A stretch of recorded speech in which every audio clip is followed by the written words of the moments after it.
നമസ്കാരം. ആഗ്രഹ സാഫല്യത്തിന് സുബ്രഹ്മണ്യന് മുരുകന് നമ്മൾ ചെയ്യേണ്ട പ്രധാനപ്പെട്ട അഭിഷേകങ്ങൾ ഏതൊക്കെയാണ്? ഇപ്പം നിങ്ങൾക്കൊരു ആഗ്രഹം ഉണ്ടെന്ന് വിചാരിക്കുക. ആ ആഗ്രഹങ്ങൾ നടക്കണമെങ്കിൽ നമ്മൾ സുബ്രഹ്മണ്യൻ്റെ അമ്പലത്തിൽ ക്ഷേത്രത്തിൽ ഭഗവാന് ചെയ്യേണ്ട അഭിഷേകങ്ങൾ എന്തൊക്കെയാണെന്ന് വെച്ച് കഴിഞ്ഞാൽ, ഇപ്പം പഞ്ചാമൃത അഭിഷേകമാണ് നിങ്ങൾ ചെയ്യുന്നതെന്ന് വിചാരിക്കുക. നിങ്ങളുടെ ആഗ്രഹ സാഫല്യം, സർവകാര്യസിദ്ധി, ആയുരാരോഗ്യ സൗഖ്യമൊക്കെയാണ് പഞ്ചാമൃത അഭിഷേകം കൊണ്ട് നടക്കുന്നത്. നമ്മൾ ഈ പഞ്ചഗവ്യം എന്ന് പറയുന്നത് ഇതിൽ തന്നെയുള്ളതാണ്. അത് വിജയം, നമുക്ക് സർവകാര്യസിദ്ധിയും കിട്ടാൻ വേണ്ടിയിട്ടാണ് ആ അഭിഷേകം. അതുപോലെ പാലഭിഷേകം ചെയ്യാറുണ്ട്. നമ്മൾ പണിയിലൊക്കെ ചെല്ലുമ്പോൾ പാലഭിഷേകം വളരെ വിശേഷമാണ്. പാലഭിഷേകം ചെയ്യുന്നത് ഏറ്റവും പ്രധാനം എന്താണെന്ന് വെച്ചാൽ കുഞ്ഞുങ്ങളുടെ ശാരീരിക സുഖം, കുട്ടികൾക്ക് അസുഖമൊക്കെ വന്നാൽ കുട്ടികളുടെ ശാരീരിക സുഖം, പിന്നെ നാശം, ശത്രുവിനെ നശിപ്പിക്കാനൊക്കെയാണ് നമ്മൾ ഈ പാലഭിഷേകം ചെയ്യുന്നത്. പിന്നെ സന്താനലബ്ധി, കുട്ടികളില്ലാത്തവർക്ക് കുട്ടികൾ ഉണ്ടാവാൻ വേണ്ടി നമുക്ക് പാലഭിഷേകം ചെയ്യാം.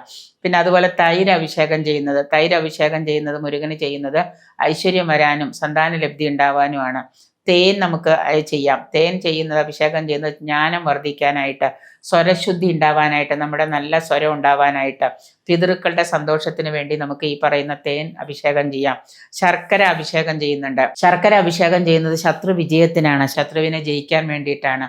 ഇളനീര് അഭിഷേകം ചെയ്യുന്നുണ്ട് ഭഗവാന്. ഇളനീര് അഭിഷേകം ചെയ്യുന്നത് ശത്രുദോഷ പരിഹാരത്തിന്, ശരീരസുഖം വരാനായിട്ട്, ബുദ്ധി വർദ്ധിക്കാനായിട്ട്, ദീർഘായുസ് ഉണ്ടാവാനായിട്ട്, മനസ്സുഖം കിട്ടാനായിട്ടാണ്.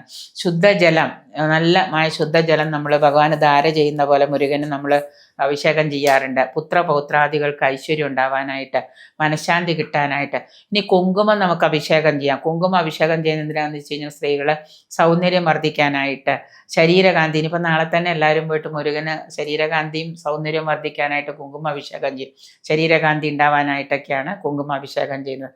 പനിനീര് ഭഗവാൻ ഏറ്റവും ഇഷ്ടപ്പെട്ടതാണ്. പനിനീര് അഭിഷേകം, മുരുകന് പനിനീര് അഭിഷേകം ഭയനിവാരണം, പേടി മാറാനായിട്ട്, ആയുർവർദ്ധനവിന്, യശസ്, കീർത്തി ഉണ്ടാവാനൊക്കെ ആയിട്ടാണ് പനിനീര് അഭിഷേകം ചെയ്യുന്നത്.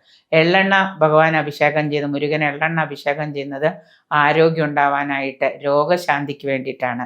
അതുപോലെ കളഭം നമുക്ക് അഭിഷേകം ചെയ്യാം. കളഭം അഭിഷേകം ചെയ്യുന്ന മുരുകനെ അഭിഷേകം ചെയ്യുന്നത് നമുക്ക് സമ്പത്ത് വർദ്ധിക്കണം എന്ന് തോന്നുക. സമ്പത്ത് വർദ്ധിക്കണേ കളഭാഭിഷേകം മുരുകന് അഭിവൃദ്ധി ഉണ്ടാവാൻ വേണ്ടിയിട്ടാണ്. സമ്പത്തുണ്ടായാൽ നമുക്ക് എന്തുണ്ടാവും? അഭിവൃദ്ധി ഉണ്ടാവും. മഞ്ഞൾപ്പൊടി സർപ്പദോഷത്തിന്, നമ്മുടെ വീട്ടിൽ സർപ്പങ്ങളോ സർപ്പദോഷങ്ങളോ ഉണ്ടെങ്കിൽ വശീകരണത്തിനുമൊക്കെ നമുക്ക് ഭഗവാന് മഞ്ഞൾപ്പൊടി അഭിഷേകം ചെയ്യാം, മുരുകൻ അഭിഷേകം ചെയ്യാം. ഭസ്മാഭിഷേകം ചെയ്യുന്ന ഭസ്മാഭിഷേകം സർവ്വരോഗ നിവാരണമാണ്. ഭസ്മാഭിഷേകം എന്ന് പറയുന്ന മരണഭയം അകറ്റാനായിട്ട്, പാപനാശനമായിട്ട്, ദുരിതമോചനത്തിനൊക്കെയാണ്. പുഷ്പമാണ് നമ്മൾ അഭിഷേകം ചെയ്യുന്നതെന്ന് വിചാരിക്കുക. എത്രയോ കിലോ പൂ വാങ്ങി പുഷ്പാഭിഷേകമാണ് ഭഗവാന് മുരുകന് ചെയ്യുന്നതെങ്കിൽ മന്ത്രസിദ്ധി കൈവരിക്കാനായിട്ടാണ്.